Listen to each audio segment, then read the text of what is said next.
You, Governor, Lieutenant Governor, and good afternoon to everyone on a very beautiful day here in Ohio. I do feel the spirit of this day, and I absolutely love that you've challenged us to, I love that idea. So we are gonna do this, Ohio. I do want to go over some data with you.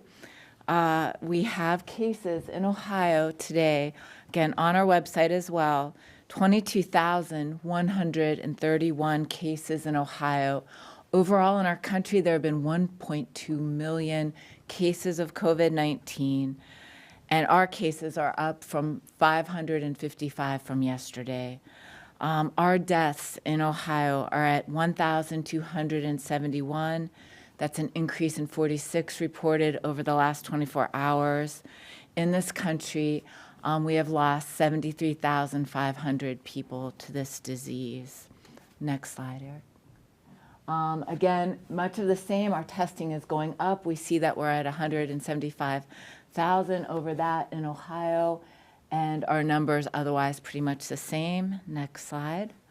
And our trends, again, overall, over our 21-day trend period, again, we're still fairly stable across. So we're still plateaued for the most part.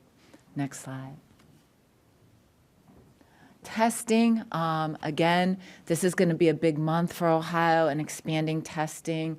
We did hit, we have a good spike here, over 8,000 tests done in a day yesterday. That was a new height for us, Lieutenant Governor.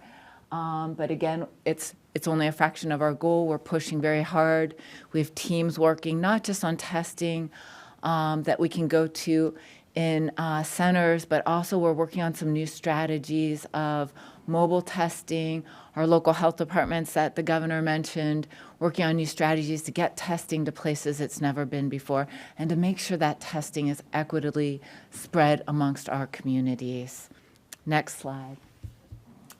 So I want to take a few moments to talk about how all of these things that we've been discussing go together, how we have to do two things at one time and how we go about that. So we've talked a lot about making our changes by moving that dimmer switch and watching the data, and we'll have more and more data in the weeks to come. Some new numbers will be following. But also on our keeping the spread of infection, that's our big risk as we move forward and go about our lives. So we have two big tools the governor has talked about, getting testing so we can identify cases. And this comes from Dr. Tom Frieden's group.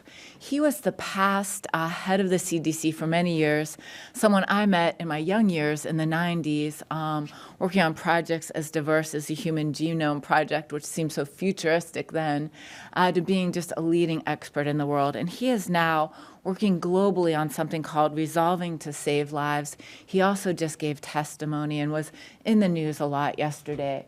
So one of the slides, these are a couple slides, we'll have them on our website for you, that I find interesting. But he's calling about boxing it in.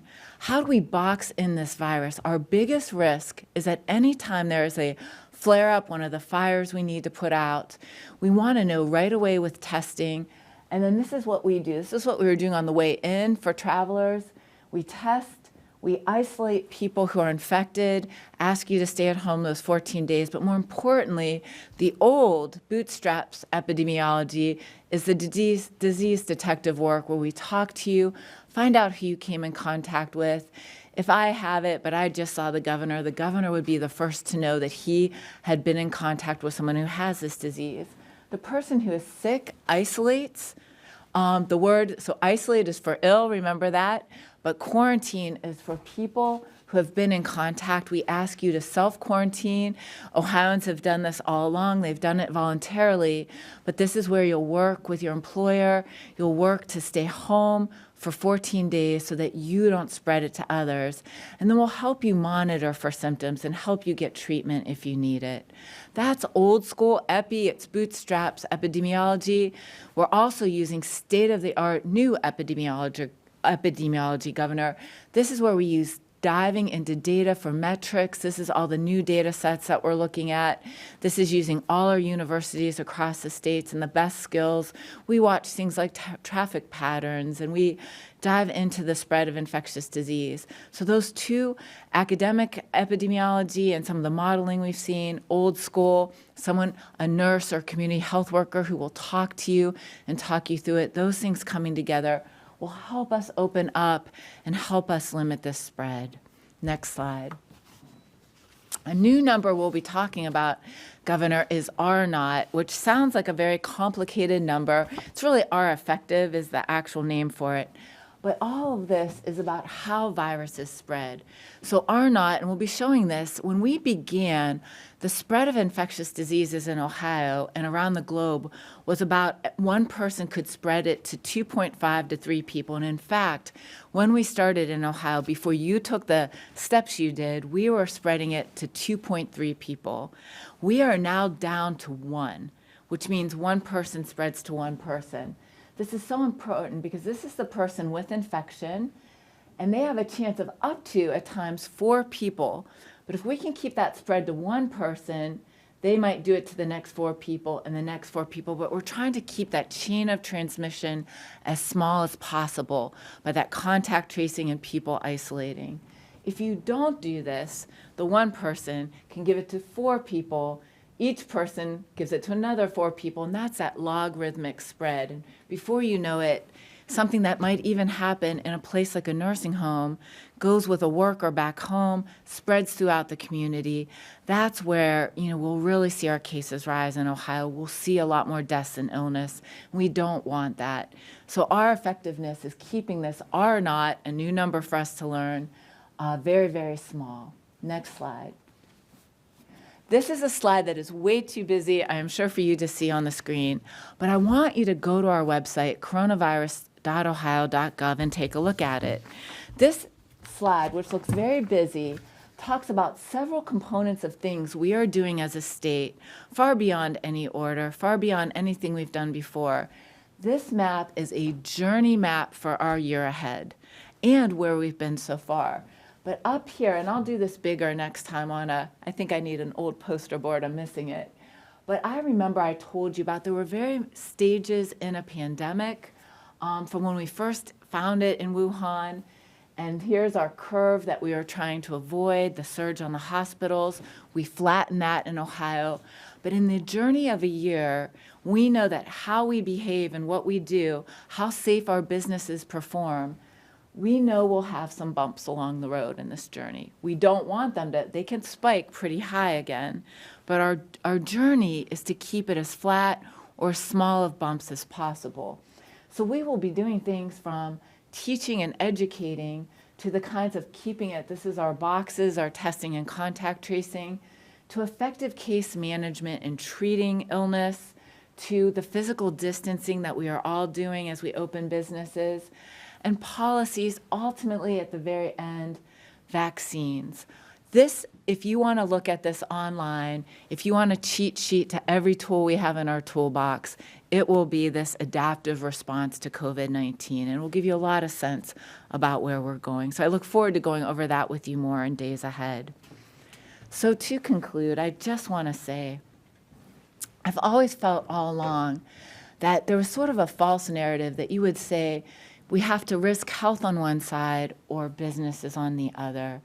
We know this is a journey. I personally never like to accept zero-sum games. I'm always trying to find the win in everything. And I think Ohioans can work together to find a win. There's always a third alternative when you're faced with a daunting challenge.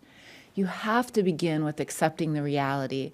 And the reality is this virus can be very dangerous to people, not just to people who die, but to all of us. We're hearing new news about children and inflammatory heart disease. We're learning that people are having heart disease and strokes, kidney disease, and diabetes. You're much more at risk. We'll learn more and more about that as time goes on. But it's not a zero-sum game. If we learn to accept this virus and what is dangerous about it, we will then become innovative in how to live with it. And what you heard today, Governor, were just amazing work by health professionals and businesses together to be healthy. but what we do matters. We are, in Ohio, 11.7 million of us are the business owners. We are the workers and we are the customers. We are the hospitals and the hospital owners and the hospital workers, and we are the employees and we are the patients. We are the caregivers in the nursing home and in a residential treatment program, and we are the people in those programs. It's us, it's all of us. And we can make a difference by how we behave. If we take this responsibly, we protect each other. This is our freedom and it is our responsibility. But it is our job to make these businesses succeed. And we can also vote with our feet. We can support those businesses and we can protect those workers. And if we don't see places that are doing it, we can also choose to not go to those places. But in the end, it's all of us together. I really feel, Ohio, let's do this better than any state. Let's prove them right. Let's prove these businesses. Let's help them every way we can. Let's prove a governor and a lieutenant governor who believe in us doing this right. Thank you.